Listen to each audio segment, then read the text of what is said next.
₹900 बढ़ गए, क्या इस प्रॉपर्टी को मैं बेच दूं?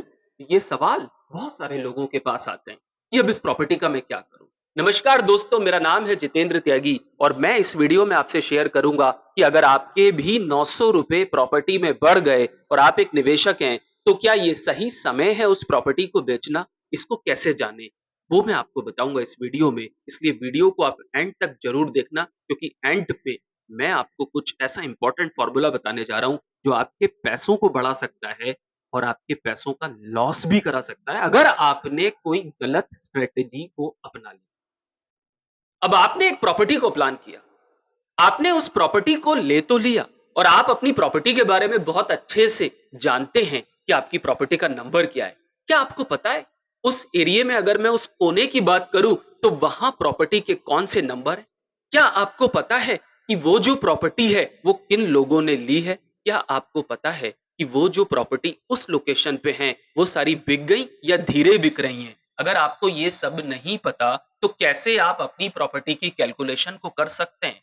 क्योंकि पूरे प्रोजेक्ट पे डिपेंड होता है आपके प्रॉपर्टी के रेट बढ़ना।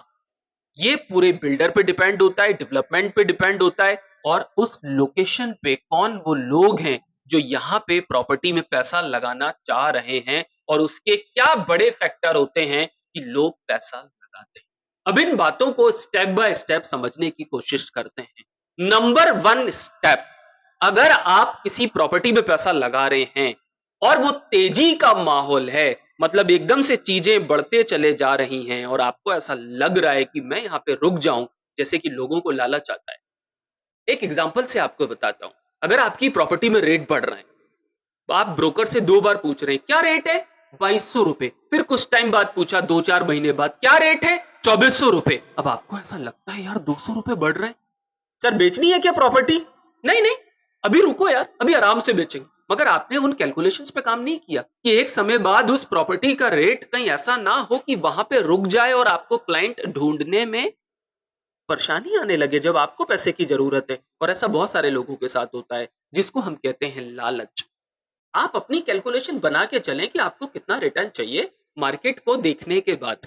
किसी भी प्रॉपर्टी में आप जाएंगे, एक समय तक वो प्रॉपर्टी का रेट बहुत तेजी से बढ़ता है और एक समय बाद उस प्रॉपर्टी का रेट एक थोड़ा सा, आप कह सकते हैं, लेवल पे आ जाता है। मगर सही समय कौन सा होता है कि आप उस प्रॉपर्टी से बाहर आ जाएं? क्योंकि देखिए, प्रॉपर्टी को खरीदना और प्रॉपर्टी को, अपनी प्रॉपर्टी को मार्केट में रीसेल करना, ये इतना आसान काम नहीं है। लोग प्रॉपर्टी को खरीद तो लेते हैं और उनको ऐसा लगता है कि मेरे पास सारे पेपर है, मेरे पास प्रॉपर्टी है। मगर आप ये अपनी दो ये वाली आंखों से देख रहे हैं, मगर अंदर की वो आंख जिसको थर्ड आई बोला जाता है, क्या उससे आपने देखा?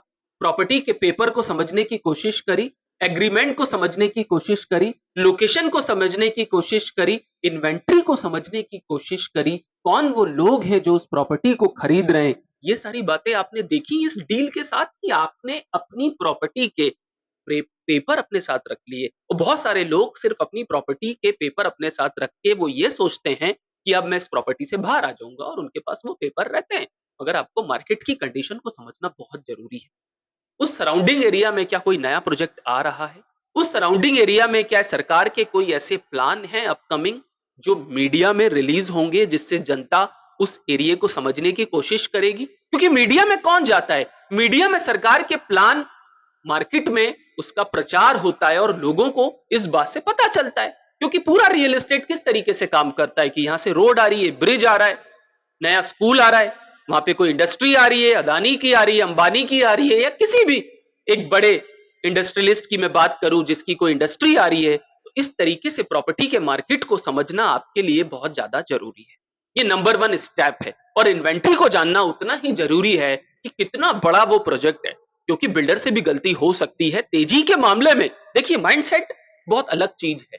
2008 और 2007 की बात करें, जब रियल एस्टेट उससे पहले टॉप पे था, और 2008 में जब पूरी ग्लोबल एक क्रैश आया जिससे रियल एस्टेट में एकदम से रुकावट आ गई और बहुत सारे बिल्डर अपने प्रोजेक्ट्स को पूरा नहीं कर पाए और लोगों का पैसा अटक गया। और कुछ ऐसे लोग जो मध्यम वर्गीय परिवार के तेजी में प्रॉपर्टी ले लूं, क्योंकि अभी तो सुन के आया हूं कि मैंने तो 1-1 लाख रुपए देके 4 प्रॉपर्टी को प्लान कर लिया, तेजी चल रही है, लोग आ रहे हैं, मेरी प्रॉपर्टी बिक जाएगी, पैसा अटक गया, लोन की किस्त जानी है, बिल्डर का दबाव आ रहा है, भैया पैसा लाओ।